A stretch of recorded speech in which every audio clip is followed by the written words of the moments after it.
Hello, lời chào thân ái từ Texas. Cảm ơn lời nghĩa cử cao đẹp trong nhiều bối cảnh sinh hoạt đời sống. Mới đây, Thời dân Việt đánh đi một bản tin ngắn liên quan đến lời cảm ơn của Nguyễn Xuân Son với huấn luyện viên Park Hang-seo như sau. Hành động đáng chú ý trên mạng xã hội gần đây của anh là việc để lại một bình luận ngắn gọn nhưng đầy ý nghĩa "Thank you sir" trên trang cá nhân của huấn luyện viên Park Hang-seo.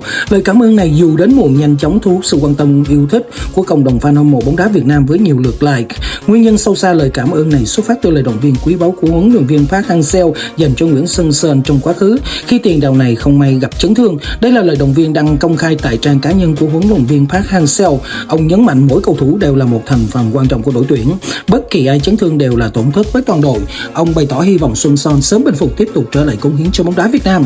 Có thể vào thời gian đó Nguyễn Xuân Son chưa biết đến trang cá nhân của người thầy cũ nên không thể hồi đáp kịp thời. Vâng, lời cảm ơn dù đến muộn vẫn hơn là không có. Nguyễn Xuân Son đã làm đúng, làm rất tốt. Con người sống là phải có những nguyên tắc cơ bản, đúng không thưa quý vị?